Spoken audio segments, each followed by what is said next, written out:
The southern Gujarat chamber of commerce and industry द्वारा आयोजित smart supply chain conclave 2025 માં આપ સૌનું વિધિવત સ્વાગત કરવા માટે અમારા ચેમ્બરના પ્રમુખ શ્રી નિખિલભાઈ મદ્રાસીને વિનંતી કરું છું. નિખિલભાઈ Madrasi. Good evening and thank you very much Bijan. Ravi Kumar ji Gujarati नहीं समझते इसलिए मैं हिंदी में मेरी बात को रखना पसंद करूंगा. मैं एक दिन बैठा था कहीं पे, मुझे ये पता चला कि सप्लाई चेन नाम की कोई चीज होती है, तो मैंने फिर ढूंढा. अभी आर्टिफिशियल इंटेलिजेंस के जमाने में ये बहुत इजी है टू अंडरस्टैंड एनीथिंग. मैंने कमांड दिया, पूरा कंसेप्ट नोट मेरे हाथ में आ गया और कंसेप्ट नोट हाथ में आते ही मुझे डीप में थोड़ा जाना जरूरी लगा. तब मुझे पता चला कि इसकी क्या इंपॉर्टेंस है. ऐसी चीजें साउथ गुजरात में डिस्कस कभी हुई नहीं है, बहुत कम लोग इसके बारे में सोचते हैं. फिर मैंने हमारे पॉलिस जी को बोला कि पॉलिस जी इसमें कुछ करना चाहिए, लेट्स डू समथिंग ग्रेट. फिर चैटजीपीटी को हमने ये पूछा कि कौन हो सकता है इसके लिए बोलने वाले, तो नायर साहब का नाम भी चैटजीपीटी ने बताया. ये हमारे दिमाग की वजह से नहीं है, मैजिक. तो इस प्रकार से हमने रवि जी का नाम ढूंढा, सिर्फ इन्विटेशन भेजा. अब रिलायंस वाले थे तो हमारा तो हक बनता है कि सूरत की कंपनी है तो अब भाई उनको बोल सकते हैं कि भाई आपको आना ही है. और आज नायर साहब यहाँ है, तो मेरे ख्याल से ये एक बड़ी उपलब्धि आज हमें होने जा रही है. Let's welcome with round of applause. मैं आपको थोड़ा बहुत परिचय चैम्बर ऑफ कॉमर्स के बारे में बिल्कुल देना पसंद करूंगा.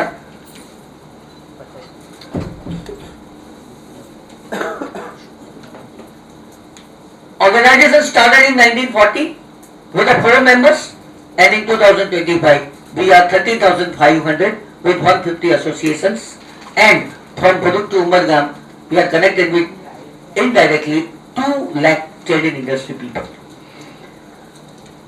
ये पूरी जो हमारी पैदाइशी से अगर उसकी मैं बात करूं तो 1,10,000 स्क्वायर मीटर एरिया में हम लोग हैं, जिसमें 1,16,000 स्क्वायर फीट का पिलरलेस एयर कंडीशन डोम है, जो अपने आप में पूरे देश में सिर्फ एक ही चैम्बर के पास है और वो है southern Gujarat chamber of industry.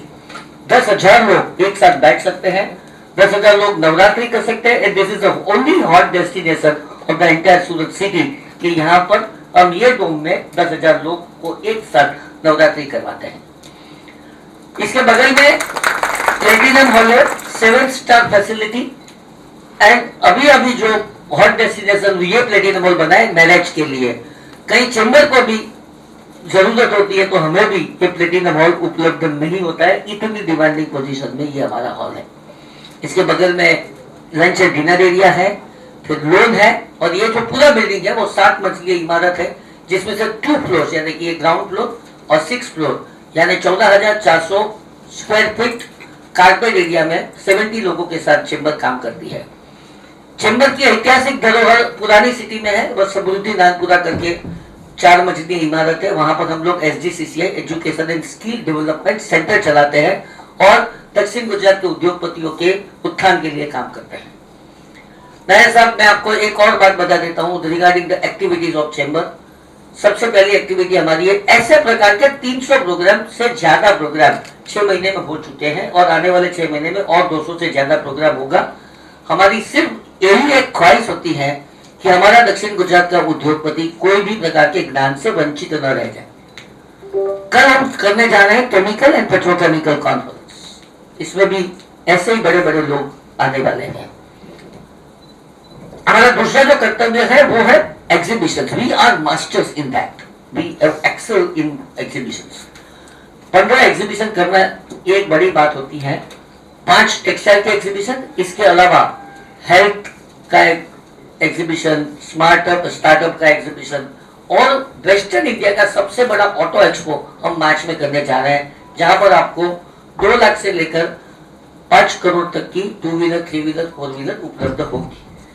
तो ये लास्ट अगर मैं हमारे एग्जीबिशन की बात करूं सर, तो सीटेक्स एग्जीबिशन था,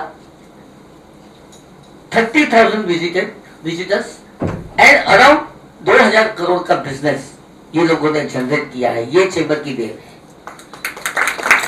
तो चेंबर का तीसरा कर्तव्य ऐसा है कि हम लोग इंटरनेशनलिज्म में भी आर मास्टर्स।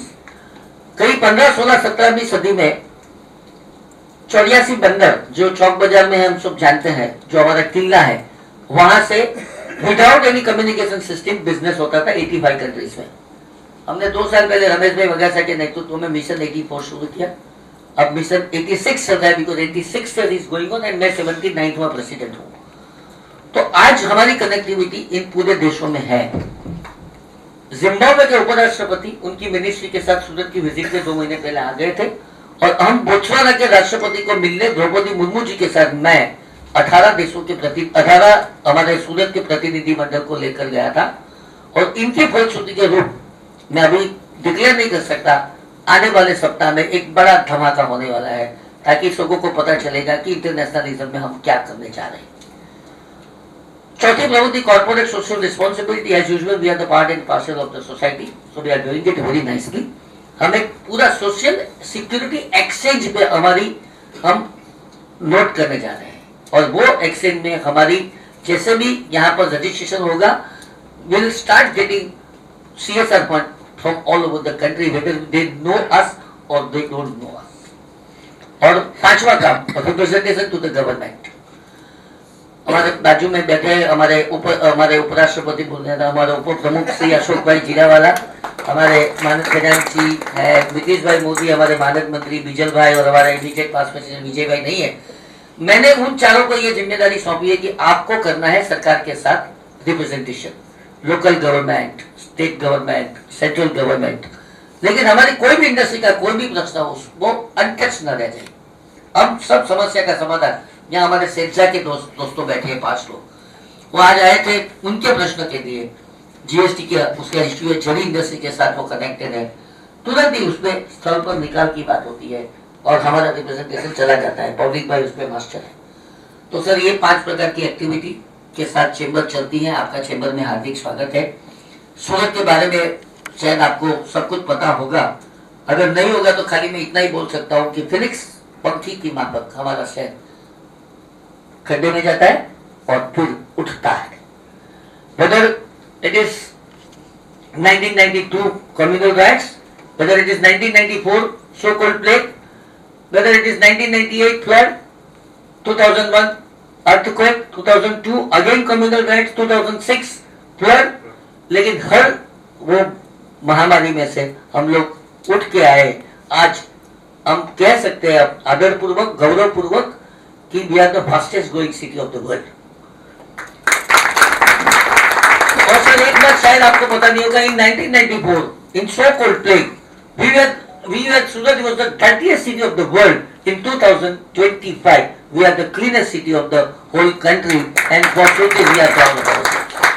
सर एक और स्टोरी भी सूरत के साथ जुड़ी हुई है।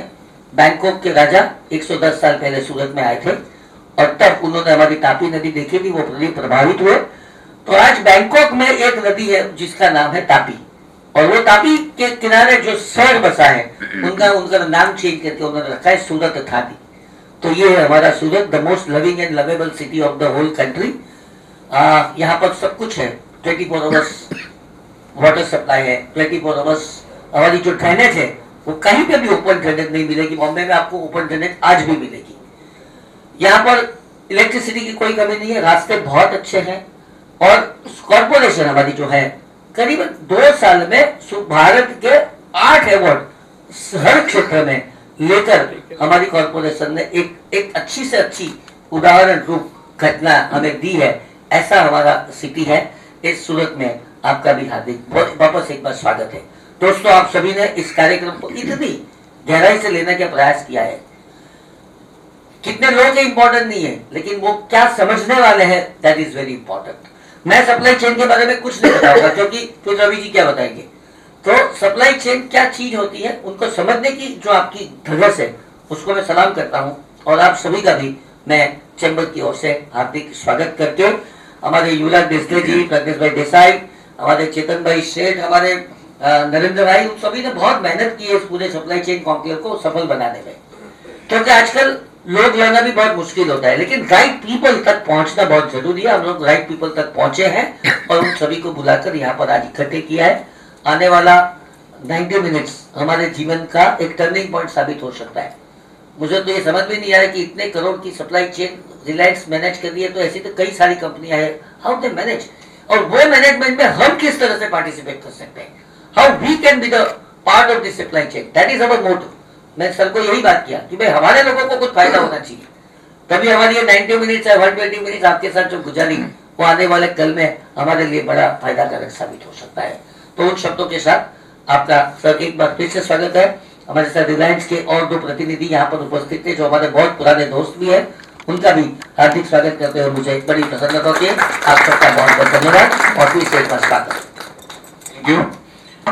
निखिल भाई ने काफी सारी बात कर दी, मगर हमारे जो मेहमान है वो खास करके रिलायंस से आए हैं और ये प्रोग्राम के लिए उन्होंने बहुत अच्छा, मुझे पता है कि बहुत अच्छा प्रेजेंटेशन भी उन्होंने रेडी करवाया है।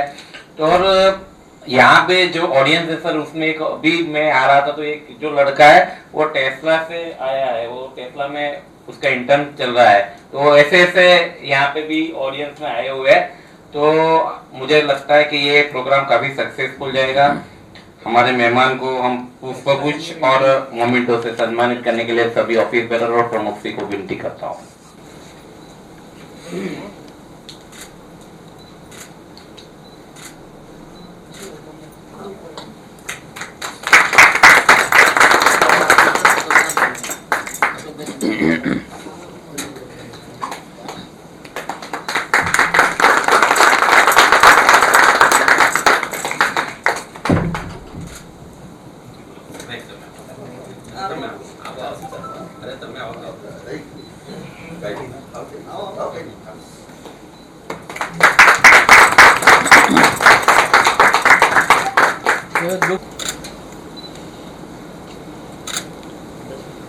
निखिल भाई ने काफी सारी बात हमें कही है, लेकिन जो ये सप्लाई चेन कॉन्क्लेव का जो हाथ है तो उसके बारे में ज्यादा जानकारी देने के लिए मैं मितिश भाई मोदी, हमारे ट्रेजरर है, उनको मैं विनती करता हूँ। मितिश भाई मोदी।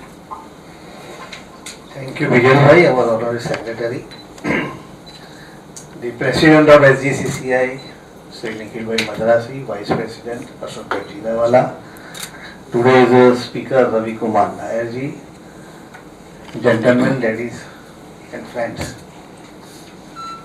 जब भी हमारे प्रेसिडेंट साहब ने बताया कि सप्लाई चेन क्या है वो हमें तो पता नहीं था, व्हाट इज द मीनिंग, उसमें क्या होता है वो हमें इन डेप्थ पता नहीं था, लेकिन जब हमने सर्च किया तो it is most important aspect of industry. आप सब जानते हैं कि गुजरात में एमएसएमई है, in whole over the nation Gujarat state is having maximum MSME units, और अगर गुजरात में भी देखा जाए तो more than 45% MSMEs are in south Gujarat. So this is very important subject, supply chain, so far as MSMEs are concerned.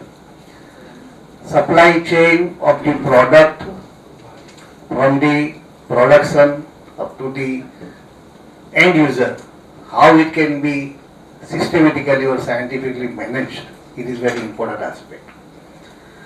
We have learned that it is the most powerful leverage to improve margins, service levels and cash flow.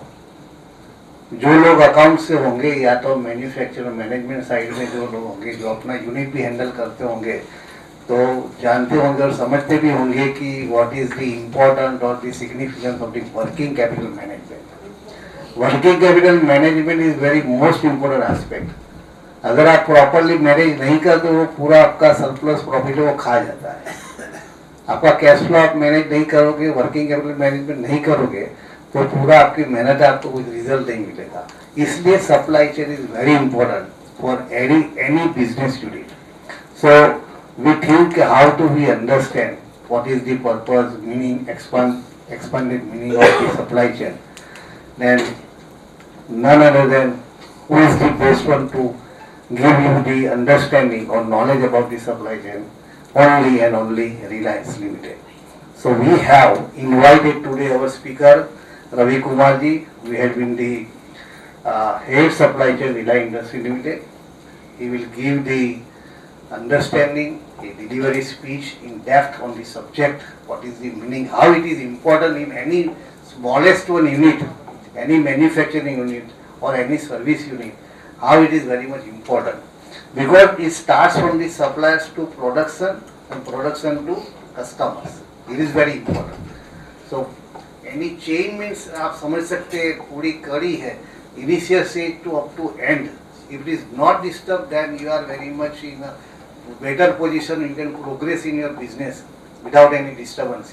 अगर एक कड़ी भी छूट जाती है तो आपका पूरा ये आपका जो प्रोजेक्शन है या बिजनेस प्लानिंग वो टूट जाता है। अभी आज हमें ये समझना है कि क्या रेलेवेंस है, क्या इम्पोर्टेंस है, क्या सिग्निफिकेंस है सप्लाई चेन, एंड पर्टिकुलरली जब हमारे पास MSME majority in textile, even जो सप्लाई चेन है वो एग्रीकल्चर प्रोडक्ट्स में भी इतनी इम्पोर्टेंट है। आप समझ सकते हैं कि जो पेरिशेबल गुड्स है उसके अंदर सप्लाई चेन कितना इम्पोर्टेंट है। वहाँ से अगर वो टाइमली आप नहीं करोगे तो वो पेरिशेबल गुड्स खत्म हो जाता है। जो फिनिश गुड्स है वो वहाँ जो प्रोड्यूस हुआ वहाँ से लेके कंज्यूमर तक ले जाने में क्या सप्लाई चेन होनी चाहिए, ये सब समझने के लिए आज का ये प्रोग्राम रखा गया है। तो मैं मानता हूँ कि हमारे ये प्रोग्राम में इतनी बड़ी संख्या में आप लोग आए हैं तो आप लोगों को बेनिफिट होगा। हमारे रघुवीर कुमार नायर जी बहुत अच्छी तरह से आपको समझाएंगे क्या सप्लाई चेन, उसकी चैलेंजेस क्या है, उसका फ्यूचर क्या है और हमें कैसे प्लानिंग करके हम हमारी जीडीपी को हम बढ़ा सकते हैं। Thank you very much.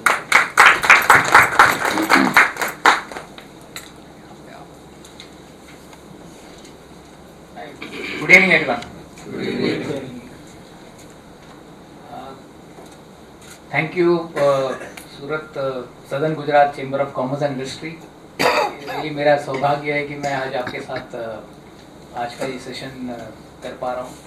Thank you president Nikhil भाई एंड विजय भाई। It's really appreciate, thank you sir, you too, कि आपने मुझे यहाँ पे आमंत्रित किया और इस टॉपिक के बारे में बात करने का मौका दिया। तो जैसे आपने कहा कि सप्लाई चेन, अगर आज से 15-20 साल पहले की बात करें तो supply chain as a department और एज ए फंक्शन कोई भी कंपनी में एग्जिस्ट नहीं करता था। जब मेरी खुद की बात करूं तो मैं जब करियर शुरू किया था 30 साल पहले, तभी हम लोग सेल्स एंड मार्केटिंग के अंडर में एक डिपार्टमेंट होता था डिस्पैच, वही सप्लाई चेन है। बहुत बड़ा शब्द बन के आ गया है सप्लाई चेन। लेकिन over a period of time लोगों ने इस चीज को महसूस किया और इसका इम्पोर्टेंस जाना कि सप्लाई चेन अपने आप में एक साइंस है।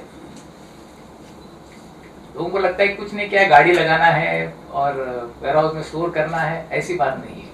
सप्लाई चेन एक साइंस है और सप्लाई चेन एक्चुअली कंपनी का प्रॉफिटेबिलिटी, जो बॉटम लाइन होता है कंपनी का, वो सप्लाई चेन डिटरमाइन करता है। जैसे सर आपने कहा बहुत बड़ी बात की, जो वर्किंग कैपिटल मैनेजमेंट, ये पूरा एफिशिएंसी सप्लाई चेन से आता है। सप्लाई चेन बेसिकली जो आपका right from sourcing to manufacturing, storage, delivery, complete cycle supply chain manage करता है। अभी हर कंपनी में कंपनी के साइज के हिसाब से, कंपनी का प्रोडक्ट रेंज के हिसाब से वो थोड़ा डेफिनेशन आगे पीछे होता है, but generally if you look at the end to end supply chain, ये सारे एलिमेंट्स उस चेन का हिस्सा होता है। अभी हम लोग सप्लाई चेन की बात कर रहे हैं तो मैं एक शुरुआत करने से पहले एक चीज, अभी पिछले 7-8 दिनों में आई एम श्योर कुछ लोगों ने एयर का सफर किया होगा। काफी लोग ट्राई तो किए होंगे ना। तो जितने लोग भी एयर का सफर किए हैं तो लोगों ने सप्लाई चेन का महत्व समझ गए होंगे। ज्यादातर टाइम हमने एयरपोर्ट में, लॉन्च में गुजारा, जबकि एयरक्राफ्ट में नहीं गुजार पाए। एग्जैक्टली।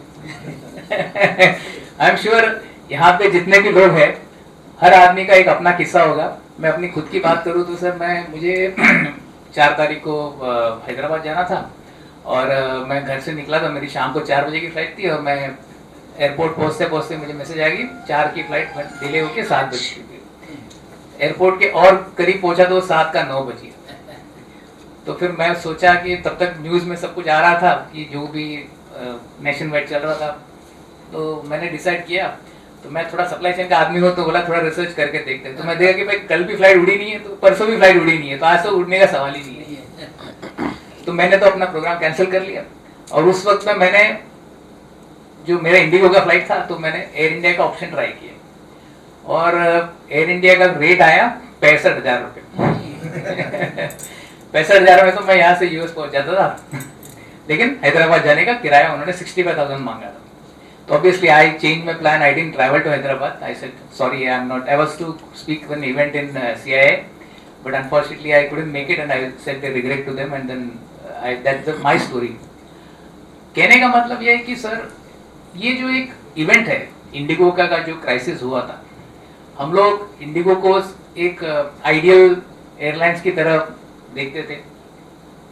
उसका time work, precision timing, take on take off, क्या landing timing, people used to vouch for it कि यार एयर इंडिया का भरोसा नहीं, इंडिगो तो पक्का उड़ेगी और टाइम पे उतरेगी। लेकिन इतने 18-19 साल का जो रेपुटेशन है, वो एक छोटा सा एक चेंज पूरा रेपुटेशन को डैमेज कर दिया। और क्या चेंज था वो कि जो उनका पायलट्स और क्रू का जो वर्किंग आवर्स का जो एक गाइडलाइन था, एक नया रेगुलेटरी नॉर्म आ गया और अनफॉर्चुनेटली कंपनी उसके लिए रेडी नहीं थी। और जब ये रूल इन्फोर्स किया गया तो ऑब्वियसली कमोशन तो होना ही था, और उसका एज ए इम्पैक्ट ये जो भी क्राइसिस हुआ 8-10 दिन, ये उसका नतीजा है। इसी को हम लोग सप्लाई चेन में, इसको अगर मैं साइंटिफिक लैंग्वेज में बात करूं तो this is called as a bullwhip effect, bullwhip effect which is a supply chain term, कि एक एंटायर चेन में कहीं तो एक छोटा सा एक चेंज आ जाता है और उसका रिएक्शन करते करते करते करते इतना बड़ा एम्पलीफाई हो जाता है उसका कि पूरा बिजनेस क्रिपल हो जाता है। ये है सप्लाई चेन का इंपॉर्टेंस। I think bullwhip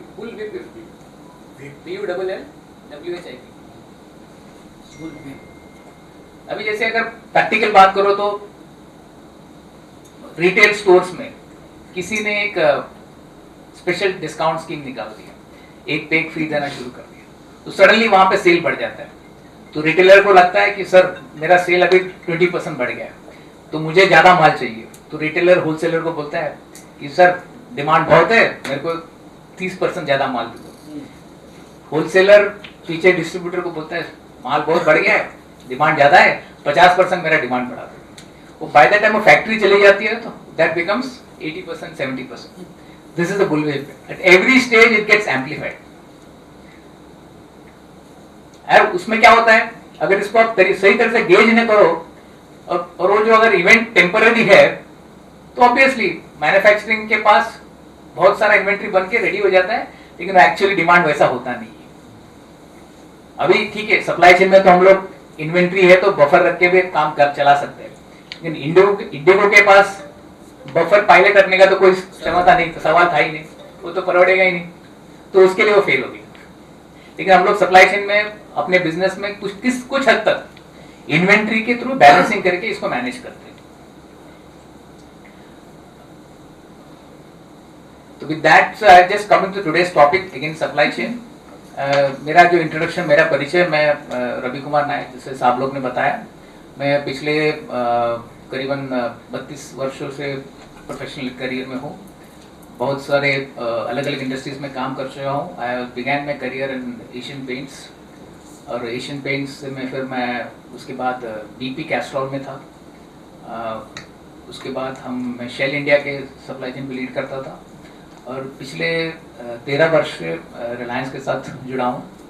और in the current capacity I head the supply chain operations for the entire petrochemicals.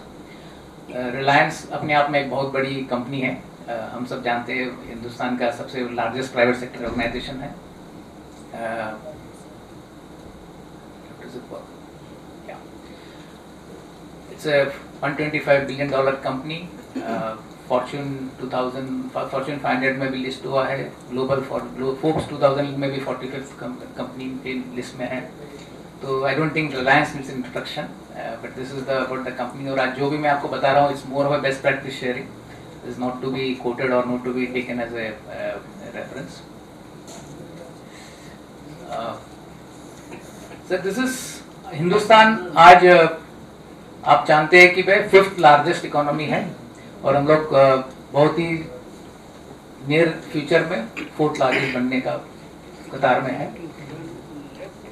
तो supply chain as a area, this is something which is like growing leaps and bounds. The last 10 years 45% logistics में growth हुआ है. और logistics का एक बहुत बड़ा एक फैक्टर होता है विच इज द रोड लेंथ. तो हमारे देश में आज भी 65 लाख किलोमीटर्स का रोड लेंथ है, but despite that only less than 3% is national highway. और ये 3% नेशनल हाईवे 40% ट्रैफिक कैरी करता है. और अगर आप ट्रांसपोर्ट की बात करें तो 3 तरह के मोड्स में ट्रांसपोर्टेशन होता है. एक होता है कि road, which is the largest model share. करीबन 65 to 70% आज भी हिंदुस्तान में रोड से ट्रांसपोर्टेशन होता है. इसके अलावा रेल 25% के आसपास है, और less than 10% is the coastal और द वाटरवेज. और आपने सभी ने सुना होगा कि पिछले 2022 में 23 में हमारे प्रधानमंत्री जी ने एक नेशनल लॉजिस्टिक्स पॉलिसी अनाउंस किया था, जिसके अंतर्गत कंपनी देश चाहती है कि भाई हमारा जो लॉजिस्टिक्स कॉस्ट है, ये आज के अगर मूवमेंट में देखोगे तो करीबन 13 से 14% GDP है, जो बहुत ज़्यादा है. जो हम चाहते हैं कि in the next 10 years as a country we want to bring it to in single digit, around 8 to 9% of the GDP, which is the global best practice. तो जो एडवांस इकोनॉमीज है उनका लॉजिस्टिक्स कॉस्ट उस range में है. तो आज भले हमको लगता है कि हमारा कॉस्ट बहुत ही कम है, लेकिन ऐसा नहीं है. जब आप नेशनल लेवल पे देखते हो तो हमारा at an overall level the logistics cost is very high compare to the global average. Partly this is because of the inefficiencies, because we don't have the right solutions, right way. A lot of inefficiencies are in the system, and the objective of this national logistics policy is to bring down that supply chain cost.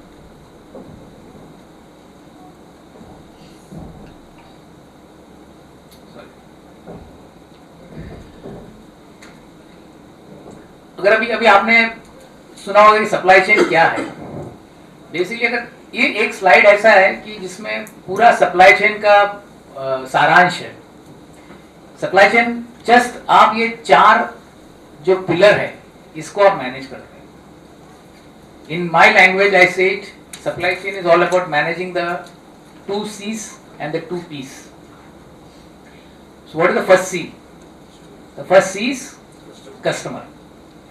आप जो भी करते हो, customer satisfaction, customer delight, customer orientation, it's all about customer customer customer. Ultimately हम लोग as a business क्यों करते हैं? Because ultimately we want to, obviously we want to make profits, but customer is the single most reason why we exist. So supply chain is all about managing the customer expectations. That is the most important pillar of supply chain. The second C is about the cost, क्योंकि supply chain is a differentiator when it comes to cost. क्योंकि अभी क्या हुआ है कि over a period of time, जैसे अगर आप लोग एग्जांपल ले रहे कि भाई कोई रेफ्रिजरेटर, अभी आज बाजार में इतने सारे रेफ्रिजरेटर्स अवेलेबल है, सैमसंग है, LG है, और भी बहुत सारे अच्छे अच्छे ब्रांड्स हैं. तो उसमें डिफरेंशिएटर क्या है? फिर service is again supply chain, network is again supply chain, availability stock is again supply chain. So supply chain is not a cost center. It is actually a enabler for business. That is the important supply chain. पहले क्या supply chain को cost देखते थे, ये सिर्फ खर्चा है, ऐसा नहीं है. Supply chain is an integrated part of business and the efficiency of supply chain can actually determine the profitability of the organisation. So if you design a right supply chain you can actually improve your cost. मैं एक इसमें example देना चाहूंगा sir कि how sort of a better supply chain actually has helped the organization to improve the cost. एक अपनी एक बड़ा अच्छा नेशनल न्यूज़पेपर है times of India. Times of India ये समय है मुंबई पुणे एक्सप्रेस वे आने के पहले की बात है. मुंबई एक एडिशन अलग निकलता था और पूना एडिशन अलग निकलता था. बिकॉज मुंबई से पूना जाने में कभी कभी चलाने से उस जमाने में तो एक एक्सप्रेस वे की पहले की बात कर रहा हूँ 10 घंटे 12 घंटे भी लगते थे. तो ऑब्वियसली भले 200 किलोमीटर का डिस्टेंस है लेकिन उसके बावजूद पेपर पहुंच नहीं पाता था. तो उनको एक मार्केट बड़ा था तो एक मुंबई एडिशन निकालना पड़ता था और एक पुणे एडिशन निकालना पड़ता था. और जब एक्सप्रेस वे आ गया तो ये डिस्टेंस आ गया 4 घंटे. उन्होंने पूरा पूना का प्रेस एडिशन ही बंद कर दी. तो जस्ट इमेजिन उनका क्या कॉस्ट सेविंग हो गया. So this is what a supply chain can, right supply chain can do to the business. And there are many such examples which I can talk of. And हर क्षेत्र में, हर industry में ऐसे काफी examples मिल जाएंगे आपको. जैसे हमने देखा होगा कि जीएसटी आने के पहले हमको हर स्टेट में वेयरहाउस रखना पड़ता था. करेक्ट? बिकॉज हमारा जो पहले का जो सिस्टम था वो GST was on the point of sale, जबकि अभी पॉइंट ऑफ कंजम्पशन पे हो गया है. This is a change. तो पहले अगर भारत में अगर 29 या 30 स्टेट्स है, आपको अगर आपको वहां बिजनेस करना है तो आपको वहां पे डेपो खोलना पड़ता था. आप वहां स्टॉक ट्रांसफर करो, वहां से बेचो. लेकिन अभी because of the regulatory fiscal changes which has happened in this country with the introduction of GST, there is no need to keep too many 29 depots or 30 depots. Depending on my efficiency of supply chain, I can manage the entire country with lesser number of depots.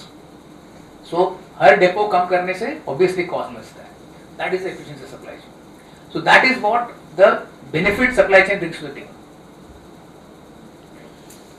चौथा pillar होता है supply chain का process.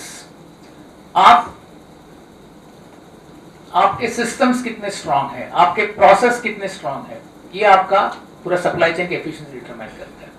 आप procurement कैसे करते हो, आप settlement कितना तरीके से करते हो. जैसे एक मैं एग्जांपल दूंगा कि भाई हर वेंडर, जब आप जो भी कोई भी कंपनी में काम करते हो तो उनका पेमेंट प्रोसेस कितना सिंप्लीफाइड है वो आपका कोटेशन को डिटरमाइन करता है. बराबर?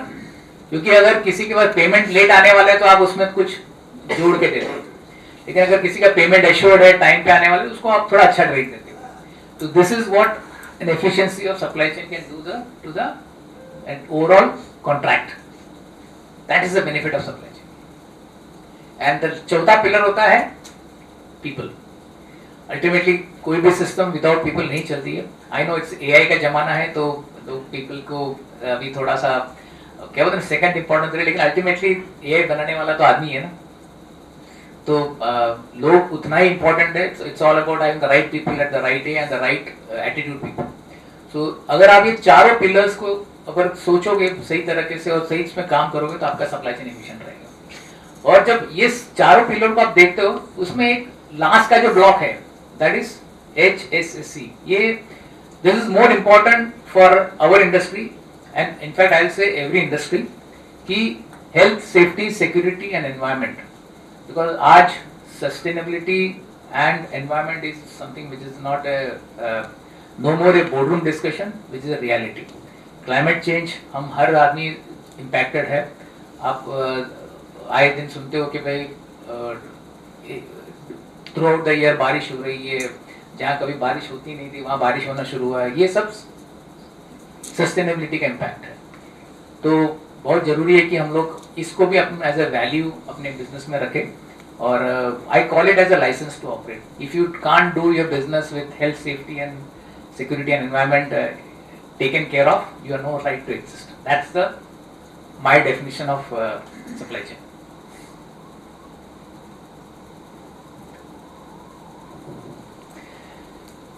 So maybe since I am from the petrochemical industry, I will talk little more on petrochemicals, but I will try to give examples even from the other industries wherever I can. So ये जो हमारा traditional demand industry का जो model रहा है, this is from A demand driven, यानी जैसे demand आता है वो हिसाब से हम लोग का सप्लाई चेन प्रोग्रेस होता है, right from the sourcing side to manufacturing to warehouse to transport to last mile. ये पूरा एक सप्लाई ड्रिवन होता था। पर हम अभी आगे का जो सप्लाई चेन है ये डिमांड ड्रिवन होना चाहिए कि जैसे मार्केट में डिमांड क्रिएट होता है उसके हिसाब से आप बैक टू बैक आपका सप्लाई चेन मॉडल बनना चाहिए। तो that was the journey we are talking of.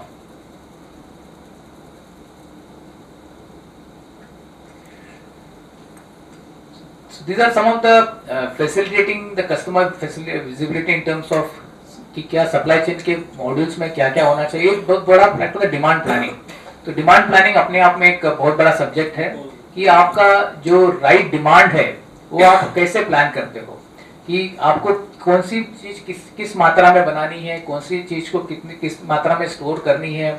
इसका जो प्लानिंग है ये अपने आप में एक साइंस है। इसमें काफी ज्यादा उसमें एल्गोरिथम्स इन्वॉल्व है और उसके बेसिस पे आप डिमांड प्लानिंग करते हो, उसके बेसिस पे आप प्लानिंग प्रोडक्शन प्लानिंग करते हो। तो स्टार्टिंग प्रोसेस डिमांड प्लानिंग कि it can be based on your previous history, based on seasonality और पास्ट सेल्स डेटा।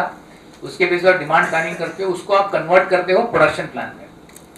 और एक बार प्रोडक्शन प्लानिंग हो गया तो उसके बाद आप उसको स्टोरेज करते हो अपने वेयर हाउसेस में। और एक बार वेयर हाउस में स्टोर होने के बाद then based on the demand that is generated from the market you move it to the respective point of consumption or point of जो actual requirement जहाँ होती है, which is part of your vehicle scheduling and the dispatch. And then once you move it to the actual customers, closer to the customers, that is called the secondary warehouses. जो primary warehouse होता है वो plant के साथ होता है और secondary warehouse होता है customer के तरीके होता है। तो secondary warehouse में जाने के बाद at the shortest notice it can be given to the customer. That is a model which we do it, and that's a model generally every industry does it. And the last point is obviously the customer. So this is how a typically entire supply chain moves, right from demand planning to the end customer delivery. तो ये जो मैंने यहाँ पे दिखाया कि वे how technology has transformed in supply chain over a period of time. तो पहले जब हमने ऐसे 15 साल पुराने की बात करो तो पूरा डिमांड प्लानिंग एक्सेल शीट पे होता था। पर अभी कंपनीज सारे एडवांस टूल्स यूज करते हैं। आज रिलायंस की बात करो, हम लोग अपने बिजनेस में SAP के एक APO करके टूल है उसको हम लोग यूज करते हैं। बट अभी अगेन उस टूल को भी हम काफी दिन से यूज कर रहे हैं, तो उसको भी हम लोग चेंज करने के प्रयास में है। हम नए नए टूल्स को अभी स्टडी कर रहे हैं। तो अभी it's no more an Excel sheet based planning. Order release, it is again from a manual to a rule based automated clearing। यानी अभी हमारा entire order clearing जो है वो automated हो चुका है। ये मैं रिलायंस की स्पेसिफिकली बात कर रहा हूँ मेरे सप्लाई चेन में। ऐसा अगर आप करो वेयर हाउस का इंटेंट हो या फिर व्हीकल्स का रिपोर्टिंग, जैसे आज हमारे यहाँ पे जब गाड़ी रिपोर्ट होती है तो हम पहले क्या अथॉरिटी लेटर लेके आते थे, उसके बेसिस पे रिपोर्ट कराते थे। आज हमने सारे वेंडर्स को हमारा एक इंटरनल पोर्टल बना है, उस पर हम लोग ने एक्सेस दिया हुआ है। तो हमको पेपर वर्क करने की जरूरत नहीं है। जो भी उसका इंडेंट बन जाता है, सप्लाई चेन की बात करो तो उसको उसके पोर्टल पे दिखना शुरू हो जाता है। उसके सामने वो समझो मेरा सप्लाई लॉजिस्टिक्स का वेंडर है तो गाड़ी कंफर्म कर देगा। गाड़ी कंफर्म करते ही वो मेरे सिक्योरिटी को प्लांट में समझ जाएगा भाई ये ऑर्डर के सामने ये गाड़ी ऑलरेडी कंफर्म किया है, और उसको जो विंडो दिया गया उस टाइम पे वो आ जाता है। और हमने अभी जो लेटेस्ट सिस्टम लगाया हुआ है उसमें तो इवन गाड़ी जैसे नंबर डालता है तो गवर्नमेंट का एक डेटाबेस है, दिस इज द वाहन पोर्टल, जिसको आपने भी काफी लोगों ने यूज किया होगा। जो कंपनी का जो गाड़ियों का रजिस्ट्रेशन डिटेल्स है, भले उसका जीवीडब्ल्यू हो या उसका जो इंजन नंबर, चेसी नंबर, सब कुछ गवर्नमेंट के पास अवेलेबल है। तो अभी ये जो मैं जो नेशनल लॉजिस्टिक्स पॉलिसी का मैंने जो जिक्र किया उसमें एक यूलिप करके एक फीचर है, ULIP, ULIP, unified logistics interface platform. इस यूलिप की सहूलियत से हम गवर्नमेंट का जो डेटा है उसको पुल कर सकते हैं। तो जैसे ही मेरा वेंडर गाड़ी नंबर डालता है तो मेरे सिस्टम एक कमांड ट्रिगर करता है, गवर्नमेंट के सिस्टम को यूलिप के थ्रू वाहन पोर्टल को हिट करता है जो मिनिस्ट्री ऑफ रोड ट्रांसपोर्ट का है, और वहां से उस गाड़ी का डिटेल्स पुल कर लेता है। तो गाड़ी का ऑथेंटिसिटी, ओरिजिनल गाड़ी है, ड्राइवर का लाइसेंस ओरिजिनल है, वो सब कुछ हमको वहां से मिल जाता है। तो मेरे सिक्योरिटी को अलग से चेक करने की जरूरत नहीं है, वो देख लेता है यूलिप वेरीफाइड है, वो गाड़ी अंदर छोड़ देता है। तो पहले ये सब चीज मैनुअल होता था। ये है advantage when you bring technology into the supply chain. एक बार गाड़ी भरती है तो उसमें हर गाड़ियों में हमने अभी व्हीकल ट्रैकिंग सिस्टम लगाया हुआ है, जो बेसिकली उसमें जीपीएस बेस्ड ट्रैकिंग होता है, जिससे हमको टाइम टू टाइम कैसे गाड़ी कहाँ से जा रही है, अगर उसमें हमारे जैसा भी depending upon the product, for example हमारे कुछ प्रोडक्ट्स बहुत ही हजार्डस है, जैसे हम लोग प्रोपेन है या ब्यूटाडीन है, प्रोपलीन है, जो हमारे गैस प्रोडक्ट्स है वो हम लोग हैंडल करते हैं। उसमें इतना रिस्क और इतना हजार्ड इन्वॉल्व है कि अगर कल एक आधा एलपीजी का टैंकर या फिर प्रोपेन का टैंकर एक्सीडेंट होता है, अगर पूरा जो वर्स्ट सिचुएशन जिसको हम लोग बोलते हैं ना, उसमें आधा किलोमीटर का रेडियस में कोई बचेगा नहीं, इतना उसमें क्षमता है कि ये करनी है। तो अभी जो ऐसे प्रोडक्ट्स को हैंडल करते हैं तो उसमें सेफ्टी बहुत बड़ी बात होती है। तो उसको हम लोग एक इंडिपेंडेंट कंट्रोल रूम की तरह पूरी तरह मॉनिटर करते हैं, और उसका जर्नी पूरा स्टार्ट टू एंड तक हर चीज मॉनिटर करते हैं। उसमें हमने रूल्स बनाए हुए हैं कि भाई गाड़ी कितने घंटे चलेगी, कितने घंटे के बाद उसका रेस्ट लेना है, कहाँ रुकेगी, सारा मैप है, और वही तरीके से वो गाड़ी चलानी है। अगर वो जैसे हमारे यहाँ पे 60 किलोमीटर का स्पीड लिमिट है, अगर गाड़ी 60 किलोमीटर से ज्यादा स्पीड चलेगी तो तुरंत वायलेशन ट्रिगर हो जाएगा, और वायलेशन ट्रिगर होते ही कंट्रोल रूम में से उसका या तो उसको फोन चला जाएगा या उसके जो ट्रांसपोर्ट ओनर को, और उसको रोकने के लिए कहा जाएगा। और अभी जो नया हमने जो इनिशिएटिव लिया है उसमें हमने जो हमारे जो हजार्डस कार्गो है उसमें हमने ADAS कैमरास लगाए, which is advance driver assist system जिसको बोलते हैं ना, जो कैमरा बेसिकली उसमें 5 कैमरे होते हैं।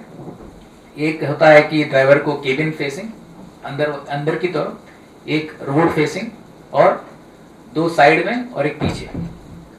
तो इससे थ्रू हम लोग पूरा अगर, और ये कैमरा जो है inward facing and outward facing, they are AI cameras.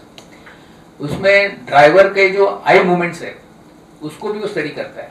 अगर उस ड्राइवर को अगर नींद आ रहा है तो वो उसमें वायलेशन अलर्ट हो जाता है, तो उसमें तुरंत अलर्ट हो जाता है। उसमें एक हमने गाड़ी में वॉइस बॉक्स दिया हुआ है, और वॉइस बॉक्स के थ्रू उसको जगाया जाता है।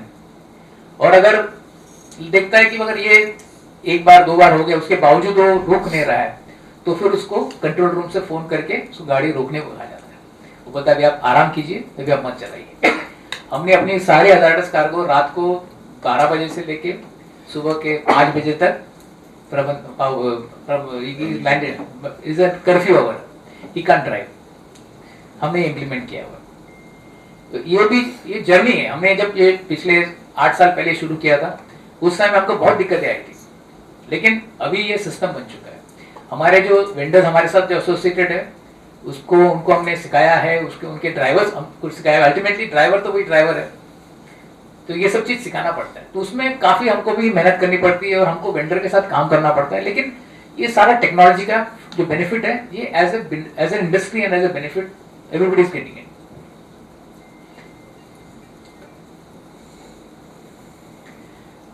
We could just to give some insight on what we do in the petrochemical business of Reliance. So we are multiple streams within Reliance. So we have the polymer chain, elastomer, polyester, elastomer, FID and aromatics. तो ये हमारे 5 divisions है और ये हम लोग अलग अलग प्रोडक्ट्स को हैंडल करते हैं। तो हमारा एक पॉलिएस्टर का बहुत बड़ा बिजनेस है जिसमें आप लोग भी काफ़ी लोग उसमें इन्वॉल्व होंगे।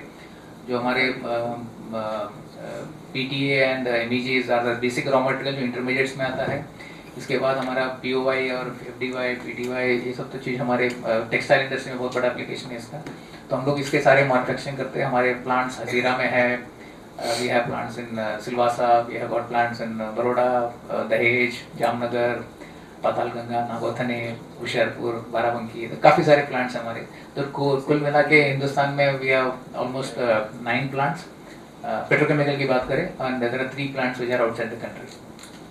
तो these are the some of the material handling units which we handle, like pallets में करते हैं, स्मॉल बैग है, जंबो बैग्स है, कुछ प्रोडक्ट्स हमारे जंबो बैग में जो 1000 टन्स का बैग है, कार्टन्स में प्रोडक्ट है, लिक्विड प्रोडक्ट्स हम लोग हैंडल करते हैं। लिक्विड प्रोडक्ट्स हम लोग रोड टैंकर में भी हैंडल करते हैं और उसके अलावा हम लोग वेसल से भी भेजते हैं। तो हम लोग कुछ जो एक्सपोर्ट कार्गो है उसको हम लोग वेसल्स में हैंडल करते हैं, जो टैंकर जिसको बोलते हैं जो सी वर्दी टैंकर होता है उससे हैंडल करते हैं। एक्सपोर्ट्स का हमारा बहुत बड़ा एक कारोबार है। Almost we export to more than 100 countries in the world as petrochemical business alone, polyester and polymer put together. तो this is some of the dimensions of what we do. Like as a group, we handle 16 million metric tons of material every year, and it is 70 different products. 1000 plus SKUs. Within India, we almost touch every state of the country, and as a globe, we cater to almost 100 plus customers, 100 plus countries in the world, 2000 plus vehicles every day. 2800 transport lens है हमारे जिसपे हम लोग actively काम करते हैं। हमारे warehouses there are 10 primary warehouses है प्लस 60 सेकेंडरी वेयर हाउसेस है जो करीबन 116 million which is like 160 lakh square feet warehousing space है हमारा। ये हम लोग सिर्फ पेट्रोकेमिकल की बात करें 250 लॉजिस्टिक सर्विस प्रोवाइडर्स के साथ हम लोग काम करते हैं। तो ये करीबन हम लोग रफली अराउंड 4 से 4,500 करोड़ का हमारा लॉजिस्टिक स्पेंड होता है। तो it's a pretty large operation we handle. These are some of the things which are impacting the logistic supply chain as a trade. Volatile demand, जैसे हमने पहले बात किया, demand fluctuation is something which is hitting the industry in a big way. क्योंकि आज global scenario आप देखोगे तो जो हिसाब से ग्लोबल डिमांड फ्लक्चुएशंस आ रहे हैं, जो इतने सारे एक्सटर्नल इवेंट्स, जैसे आप 2022 से बात करो तो यूक्रेन वॉर, उसके पहले कोविड बात कीजिए, उसके पहले यानी आप अभी ऐसा हुआ है कि सप्लाई चेन के लिए ये चीज बहुत कॉमन हो चुका है। अभी एवरी क्वार्टर और every month we have got something new event happening and that impacts the supply chain in a big way. जैसा अभी हाल ही में हमने टैरिफ, यूएस टैरिफ कितना हद तक हमको इम्पैक्ट किया हमको पता है और ये हर इंडस्ट्री को इम्पैक्ट कर रहा है। तो every time such a demand volatility comes, it impacts the supply chain. So obviously we have to build a supply chain which is more resilient, which is more agile. Flexibility बहुत 100% होनी चाहिए, तो because कभी कैसे आपको change करना पड़ेगा आपको बोल नहीं सकता। तो जितना आप अपने आप को एजाइल रखोगे, जितना आप अडेप्ट कर पाओगे तो आपके लिए अच्छा रहेगा। High cost, obviously the dollar आज 90 पार हो चुका है, which is also impacting। अगर हमारा import dependency है तो obviously that's in a big way। Okay, for exports it's a good business, but then for imports it's definitely not good। So obviously these are some of the challenges which keeps on hitting the supply chains। Sorry।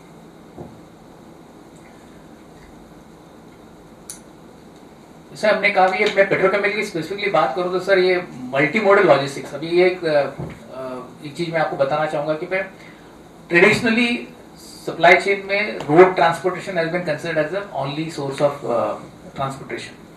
पर जैसे मैंने कहा कि भाई national logistics policy में हमको भी as a country we want to bring down the logistics cost to say 7 to 8% or 8 to 9% of the GDP। ये तभी पॉसिबल है अगर हमारा जो मॉडल शेयर है वो अगर बैलेंसिंग हो जाना चाहिए। जैसा आज करीबन 65 to 70% मूवमेंट हमारा आज भी रोड में हो रहा है। जब तक इस शेयर को हम लोग मैक्सिमाइज रेल पे नहीं कर पाओगे तब तक ये कॉस्ट कम नहीं होगा, क्योंकि रोड के कॉस्ट रेल के मुकाबले बहुत ज्यादा है। तो एटलीस्ट लॉन्ग डिस्टेंस, जैसे हम लोग एक थंब रूल से बात करो तो 600 किलोमीटर के ऊपर जो भी डिस्टेंस के आपका जर्नी है उसको अगर आप रेल में कन्वर्ट कर सकते हैं तो आपका कॉस्ट इंप्रूव हो सकता है।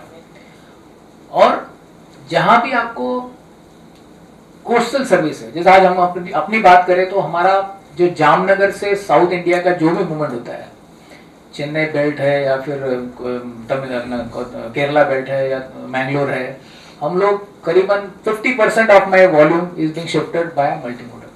हम लोग जामनगर से इसको कांडला ले जाते हैं या मुंद्रा ले जाते हैं, मुंद्रा से वेसल से फिर वो चेन्नई, एर्नाकुलम, मैंगलोर, टूटिकोरिन उस पोर्ट्स के द्वारा डिलीवर करते हैं। और हमने रफली देखा है कि पर टन 1000 से 1200 रुपए का कोस्टल में सेविंग आता है। कॉस्ट थोड़ा टाइम ज्यादा लगता है लेकिन कॉस्ट सेविंग है। तो आप इसको जितना बेहतर तरह से यूज कर पाओगे तो इसका बेनिफिट मिल सकता है। इसमें काफी गवर्नमेंट भी इसमें प्रयास कर रही है। जैसा भी आपने नितिन गडकरी जी को सुना होगा, जो सागरमाला प्रोजेक्ट जो गवर्नमेंट खुद इसको कर रही, करेक्ट, एग्जैक्टली। तो ये सब चीज क्या है, मल्टी मॉडल को ये करें। मल्टी मॉडल का मतलब है more than one modal logistics. Traditionally was only road, multi means जैसे मैंने कहा कि भाई साउथ का कोस्टल मूवमेंट, तो first leg is road, second leg is the vessel, third leg is again road. So it is multimodal. So first leg can be road, can be also rail. For example, हम लोग entire Delhi, northern region, हम लोग जामनगर से every month around 5 to 6 rake material भेजते हैं खुद का। जब कोविड हिट किया था तो हमने जो हमारा जो जनरल मार्केट होता है, जिस more than 80% we do domestic. हम लोग हिंदुस्तान में 80 to 85% हम लोग डोमेस्टिक मार्केट को केटर करते हैं और 15 से 20% हम लोग एक्सपोर्ट करते हैं। That is the general steady mix of petrochemicals. पर जब कोविड हिट किया था और डोमेस्टिक डिमांड पूरी तरह से बंद हो चुका था, हमने इसको ओवरनाइट, पता ना, within less than a week we change this equation to 20-80, 20% domestic और 80% export. So you can just imagine we could do that because we were a very agile supply chain. Obviously हम लोग उस time पे 16 घंटे और 18 घंटे काम करते थे, वो अलग बात है, वर्क फ्रॉम होम था तो, लेकिन पूरा हमको सिस्टम चेंज करना पड़ा। हमारे बिजनेस वाले ऑब्वियसली एक्सपोर्ट करना है तो ऑर्डर भी लाना था, और हमने जामनगर से पूरा एक शिप मर्स्क लाइन के साथ हमने, मुझे अभी भी याद है, मर्स्क सना करके एक वेसल हमने पूरा चार्टर किया था, और 100% cargo on that ship belonged to Reliance, and we were the first company to do that from India. You'll be surprised to know that in COVID, in petrochemical, we didn't shut our plant even for one day. We kept on producing. The entire country had come to a standstill, but Reliance production never stopped. We kept on manufacturing, we kept on, though domestic demand was not there, our business guys looked for an external demand and we ensured that the production doesn't suffer. And this I'm talking about the wave 1, जहाँ पे करीबन जब lockdown लग गया था तो पूरा हिंदुस्तानी बंद पड़ गया था, करेक्ट? लेकिन हमने अपने प्लांट बंद नहीं किए, and we could do that because we were all ready, we were all, the machinery was always there. We just need to change the gear and then go to the next line. तो ये multimodal logistics उसमें बहुत बड़ा काम करता है। हमने जामनगर से बात करें तो सर, क्योंकि उस टाइम में रोड की भी दिक्कत आ रही थी, एवरी डे 5 to 6 रेक्स दिन का निकलता था जामनगर से। 5-6 रेक, यानी रेक में करीबन 1500 टन मटेरियल जाता है। हमारी पॉलीमर की बात करो तो 10,000 टन माल एवरी डे हम लोग जामनगर से बैकआउट करते जो उसका प्रोडक्शन कैपेसिटी है। सरकार का पूरा ध्यान आपके ऊपर हम लोगों का नंबर थोड़ी लगेगा। नहीं सर, सरकार को कोई benefit.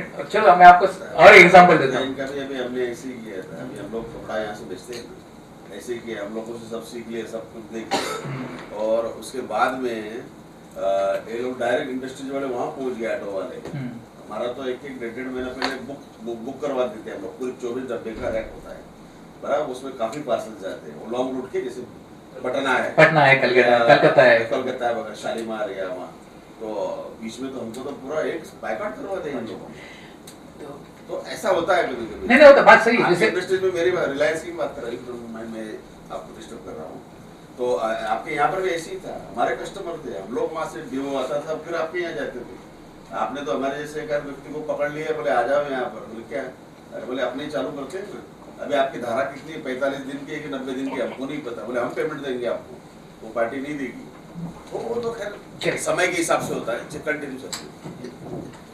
again, the point is the agility in logistics is actually the game changer. जैसे एक और एग्जांपल मैं दूंगा आपको, कोविड की बात है।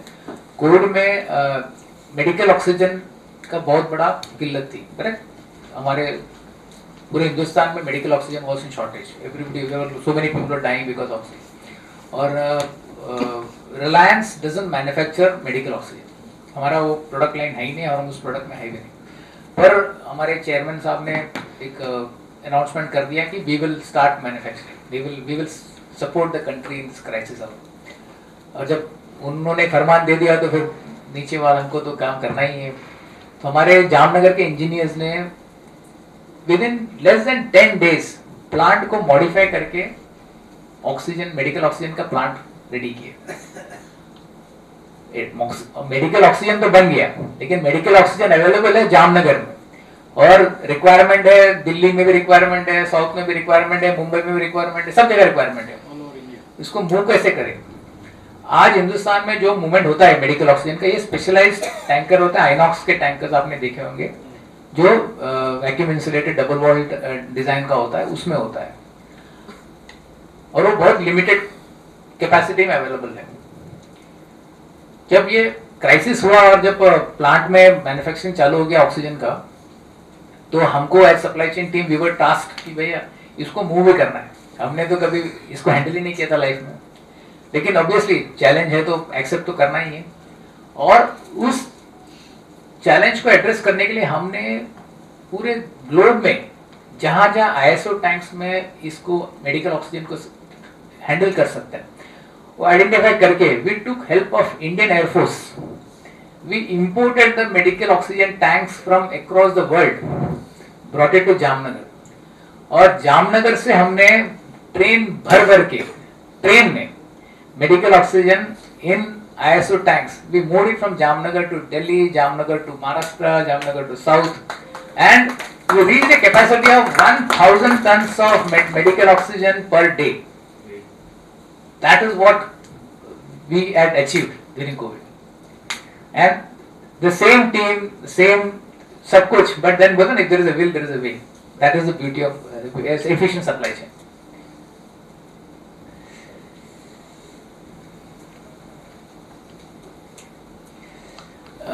ये कुछ स्पेसिफिकली पॉलिएस्टर के चैलेंजेस है जो आप लोग उसमें से, I am sure lot of people will be able to connect more to that. Feed stock is a very big issue. जैसे आज PTA MAJ which is the basic building block in polyester industry, जो अपना जो raw material जो होता है, जो आज हम लोग भी डील करते हैं, विच इज अ की demand issue in terms of demand availability issue in terms of the feed stock, because of the global oversupply of from China especially, जो आज imports आ रहे हैं, which is in a big way impacting the Indian polyester industry। और अभी जो recently जो BIS को जिसको गवर्नमेंट ने रोल बैक किया है, वो एक in a big way is impacting। So these all क्या बोलते हैं, ये changes कहीं ना कहीं हमारे सप्लाई चेन और हमारे बिजनेस को इम्पैक्ट करता है। तो इसको हैंडल करने के लिए we have to be always on the toes। Sustainability is again one important regulatory factor which I spoke about, like the BIS norms which recently were rolled out, operational risk in terms of the large supply chain, like जितना बड़ा supply chain होता है उतना obviously operation risk ज़्यादा होता है, तो उसको आप हैंडल करने के लिए आपको ये, तो ये टिपिकली पॉलिएस्टर चेन में इशू है. Since many of you are from the textile industry, I want to talk to you about a case study. आज से 3 साल पहले ये हमारे साथ हुआ है, तो हमने just thought it's maybe worth sharing this incident in this forum and then educating you. हमारा एक सिलवासा में फैक्ट्री है और हम लोग एक्सपोर्ट वहाँ से करते हैं. तो we had a case where sealed export containers en route उसको उसमें से माल निकलवा के एक्सपोर्ट हो रहा था और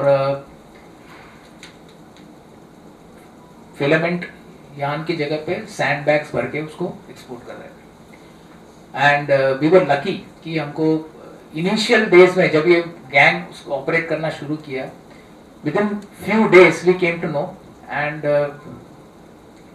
बेसिकली कस्टम्स का ओपनिंग ऑर्डर आ गया और उसमें उनको पता चला कि भाई इसमें मटेरियल कुछ अलग है, जबकि हमारे पास सारे प्रूफ थे, हमारे पास प्लांट में सीसीटीवी है, सर्वेयर है, तो हमारे पास तो पूरा रिकॉर्ड था कि भाई ये तो हमारे यहाँ से तो उसके बिना माल नहीं निकलता. लेकिन हमने जब देखा तो एक ट्रांसपोर्टर के कुछ ड्राइवर्स जो एक गैंग से बिलोंग करती थी, उन्होंने करीबन 20 से करेक्ट 20 और कंटेनर्स में ये माल प्रैक्टिस किया था. तो ये जो हम लोग कहते हैं कि एक्सपोर्ट कंटेनर है, सील्ड है, सब कुछ सेफ है, ऐसा नहीं है. और then obviously police help had to be taken and the local CID was involved and they caught hold of the entire gang. और जब उसको हमने डिटेल में उसको इन्वेस्टिगेट किया तो उन्होंने पूरा बकायदा एक ना पैरेलल सप्लाई चेन बना के रखा था. उन्होंने एक वेयरहाउस हायर करके रखा था मगदला के पास, और जो गाड़ियाँ सिलवासा से अडानी हजीरा पोर्ट जाती है उसके बीच में उसको रोक के उसको सील्स को मैनेज करते थे, सील को काटते थे, उसमें से माल निकलवाते, सील वापस सील करके एक्सपोर्ट करते, और अडानी पोर्ट में भी वो क्लियर हो रहा था. It came as a big shock to because obviously जब कस्टम्स का मामला होता है, एज ए कंट्री हमारा रेपुटेशन जब इम्पैक्ट हो जाता है तो obviously it's a big risk for the country also. So we were lucky that nothing got exported, everything was held back at the port itself. So we managed to retrieve it back. But after that, we have put a lot of stringent systems in monitoring. So this is what is this case study. तो हम लोग हर export container जो हमारा export होता है उसको हम लोग 100% ट्रैकिंग करते हैं.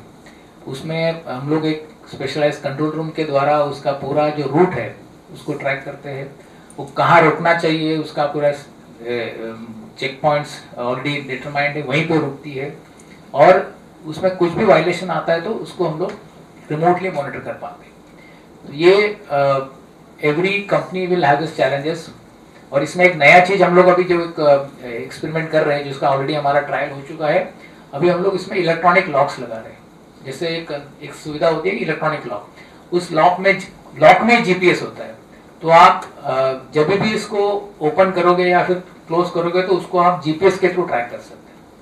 तो ये एक हमने proof of concept already try किया है और इसको कुछ नेक्स्ट फ्यू वीक्स में we will be doing this for our Adani Hazira and this port. हमारा 100% मूवमेंट हम लोग उसके थ्रू करेंगे. तो ये because lot of people will be dealing in exports, this is a risk which everybody carries. So I thought it may worth me sharing with this thing for you.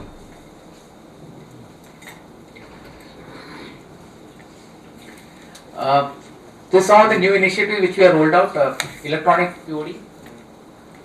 जैसे हम लोग Amazon में और बाकी जो Flipkart में आज हम लोग भी अपना सब OTP based EPOD करते हैं. Something similar we are doing it. हम भी आज कन्वेंशनल जो LR के ऊपर जो कंफर्मेशन लेते थे उसके जगह पे इलेक्ट्रॉनिक POD लेना शुरू किया है.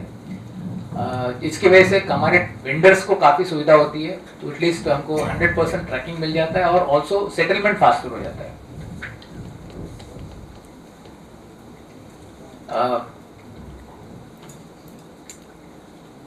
ऑपरेशन सेंटर एंटायर सिलवासा का हमारा जो ऑपरेशन से हम लोग एक कंट्रोल रूम से हमारा एक ऑपरेशन सेंटर से मैनेज होता है, बिकॉज हमारे सिलवासा में बहुत सारे यूनिट्स है, आलोक है, अपना बंसाली है, बाकी भी जो 2-3 यूनिट्स SIPL है, everything is managed with one center. So we don't have people at every center. One common team manages the whole thing. That is something which we have implemented.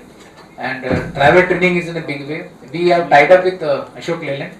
Ashok Leyland does the driver training for us. So हमारा एक हमने बड़ौदा में एक driver training शुरू किया है. अगर आपको भी अगर किसी especially this is for the hazardous cargo. आज अगर आपको पता होगा कि भाई हिंदुस्तान में अगर hazardous cargo के लिए अगर गाड़ी चलानी है, तो as per the government rules, every driver is required to do a 3-day hazardous training. जो हिंदुस्तान में आज सिर्फ लोग सर्टिफिकेट ले आते हैं, कोई भी ट्रेनिंग करता नहीं है.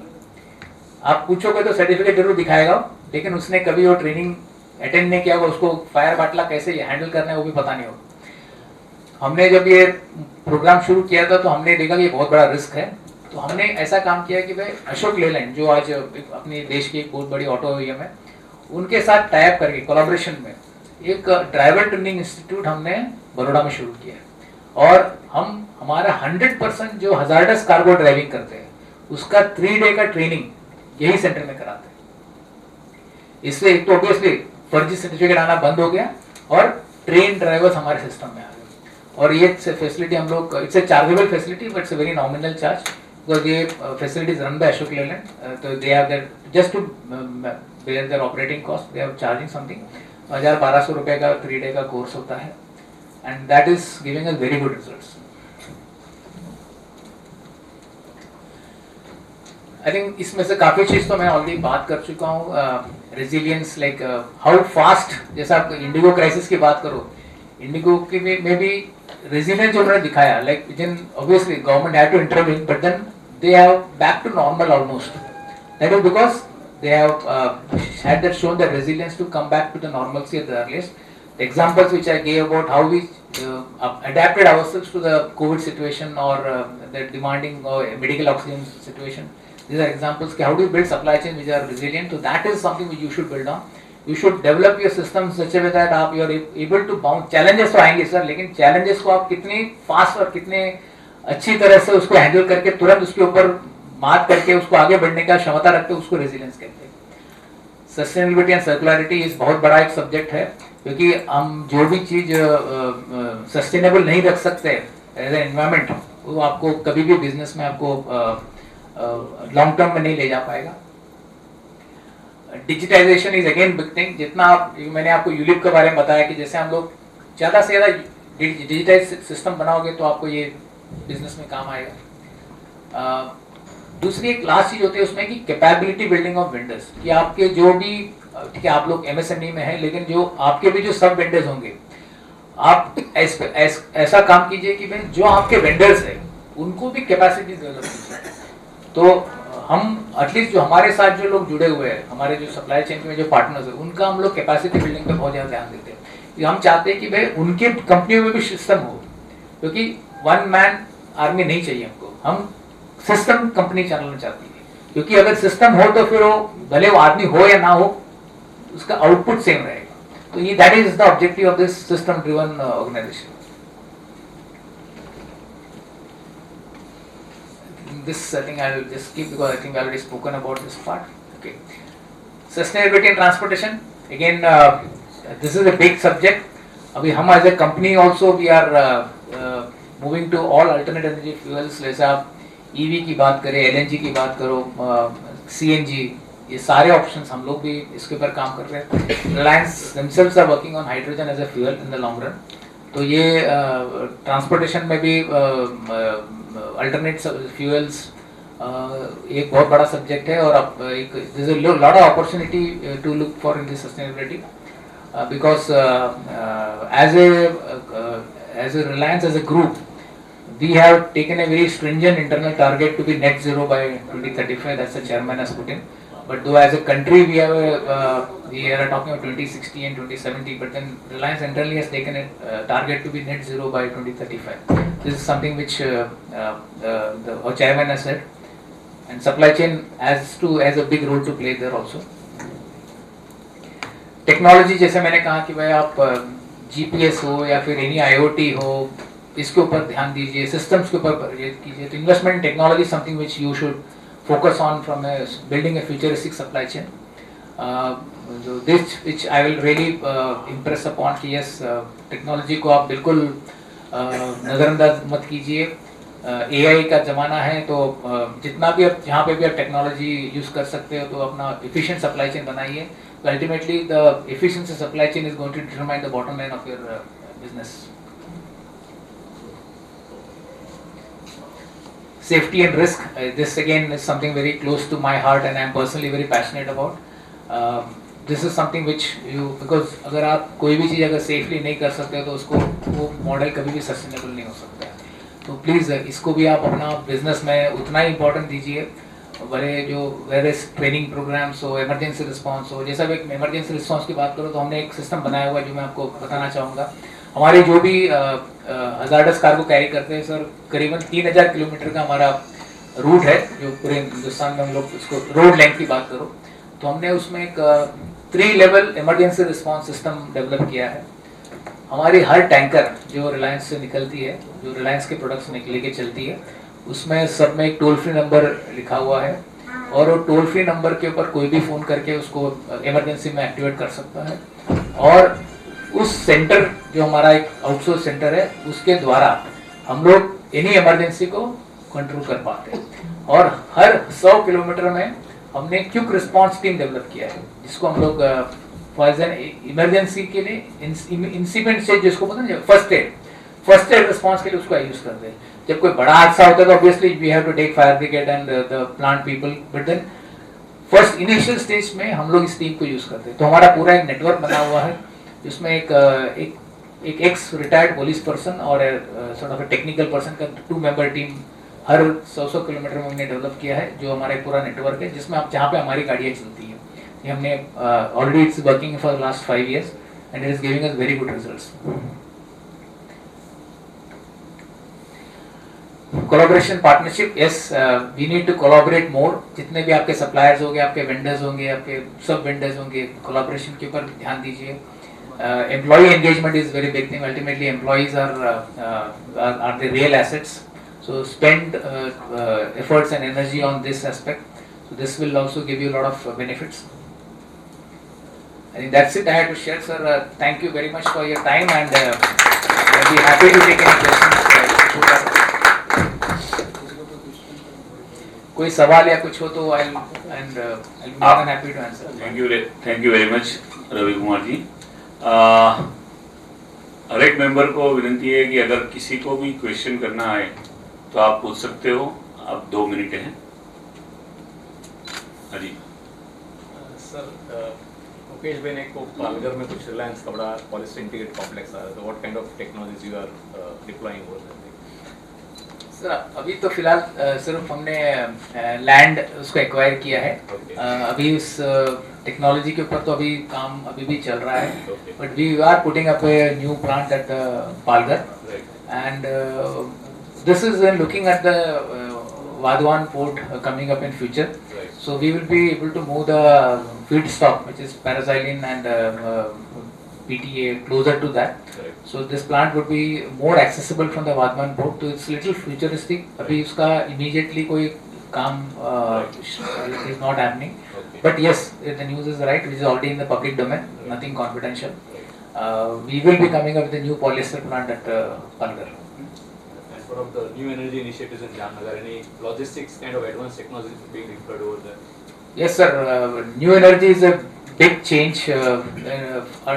Unfortunately, I'm not the right person to. I'm not associated with that. But internally, I can tell you that is going to be the next big thing in Reliance. We are setting up a huge gigafactory in Jamnagar. Which will be one of its kind in the world, and we will be doing virtually everything which is required for alternate energy. Like solar is a big thing in alternate energy. तो solar के लिए जो भी right from silica से solar panel बनाने का जो पूरा प्रोसेस है वो हम लोग खुद करेंगे, या फिर बोलते हैं ना हम अपना बनाना चाहते हैं तो कच्छ से सैंड लाके उसको हम लोग कन्वर्ट करके ग्लास बना के, ग्लास से पैनल बना के वो पूरा जो पूरा वैल्यू चेन हम लोग सेटअप करेंगे। तो एक solar is a big piece. Then the other thing in अपना alternate energy is the bio energy. अभी जो बायोमास होता है जिसको कन्वर्ट करके उसको हम लोग सीबीजी बनाना, सीबीजी के थ्रू हम लोग अल्टरनेट एनर्जी को करना, उसका भी हमारा एक बहुत बड़ा प्लांट है. We are plans to put up more than 100 plants in this year. तो ऑलरेडी कुछ 50-55 प्लांट तो चालू हो चुका है. So that's a different division, but since I'm internal, and these are things that are in the public domain, nothing confidential. I mean, in fact, our chairman has personally spoken about in the annual AGM. So this is again a big thing that is going to come in. Then the battery solution is again third thing. So these are some of the things that's happening in the alternate energy space. But going forward, this has got a very big future. So if wherever you get an opportunity, you should get associated, and that's a big thing. And really, it's a proud thing for Gujarat as a state that this is actually going to come up in Gujarat. Thank you. Sir, are you talking about the HSS? Are you talking about HSS? Yes. It's a health safety. So what action you are taking for logistics, green KPI or like whatever? Any action taken? Sure, sir. I think HSSC is something which is, especially from a logistics standpoint, that's a very, very important aspect of our entire business model. And we, since I told, we deal with a lot of hazardous chemicals. Our entire HSSC system for logistics is centered around 4 pillars. Basically, इसमें क्या होता है? Safety is about the 4 E's. 4 E की बात करें. The first E is what I call as engineering. अगर आप engineered systems बनाओगे, अच्छी तरह से engineered system, तो obviously आपका safety control में रहेगा. The second E is about education. जो आपका driver training हो गया, जो आपके मतलब these are second E. The third E is about enforcement, which is government के जो rules है, enforcement कितने आप strongly करते हो. And the fourth E is about emergency response. So Reliance also is looking at working in all the 4 E's, and based on these 4 E's, we internally have developed a 4-pronged strategy to handle safety. So we call it as vehicle management, driver management, journey management and contractor management. तो ये चारों चीज में हमारा काम हो रहा है. तो it is a subject in itself. I can talk for maybe. Actually, I am asking about the environment. Environment, correct. तो environment की बात करूँ तो सर इसमें again it is linked to that only. And जैसा आज हम लोग green fuels की तरफ मूव कर रहे हैं, तो alternate energy is again जैसा अभी हम लोग LNG as a fuel, we will be in the next maybe a year or so, we will be coming up with LNG as an alternate fuel dispensation. Like आज retailing में हम लोग LNG में आने वाले हैं. और KPI की बात करो सर, तो हम लोग we have almost close to 10% of our entire petrochemical dispatches we have moved to multimodal, which is like green transportation. Like हम लोग कोस्टल और रेल को ज़्यादा बढ़ावा देते हैं जहाँ भी हमको पॉसिबल होता है. तो आज हमारा करीबन 10% volume, 9 to 10% volume is happening on multimodal, which is a green thing which we are doing. I hope that answers the question. Thank you very much. Vote of thanks માટે હું ટ્રાન્સપોર્ટ કમિટીના chairman Shri Pragneshbhai દેસાઈને વિનંતી કરીશ કે આ vote of thanks. Thank you Ravish Kumar ji. आपने जो हमें यहाँ पर सप्लाई चेन मैनेजमेंट के बारे में जो भी नॉलेज दिया, ये सही में इंडस्ट्रीज के लिए बहुत ही जरूरी था. और उसी चीज को आगे काफी सारी चीजों के लिए हमें आप इसी तरह का गाइडेंस देते रहेंगे. ऐसी हम शुभकामना रखते हैं आपसे. और समग्र जो पूरी जो कॉन्क्लेव हमारी हुई है उसमें आपने जो उद्योग के लिए हमें जो भी चीजें बताई है, हम आगे उसके ऊपर किस तरीके से साथ में जुड़े रहे, उसके लिए भी हम आपसे चाहेंगे कि कहाँ कहाँ पे आप हमें सूरत के अंदर लॉजिस्टिक के बारे में हेल्पफुल रहे. Sure, sir. Thank you for the honor, and it was my privilege and really pleasure to be here. I really myself enjoyed this interaction, and I'll be, as a company and as a professional, will be happy to get associated. So in future also, whenever you have such think either me or one of my team members will be happy to come and share our experience with you. So we also believe in sharing and caring, and it is something which is not proprietary, it is for the industry. So it will all help and mutually benefit both of us. Thank you. Thank you very much.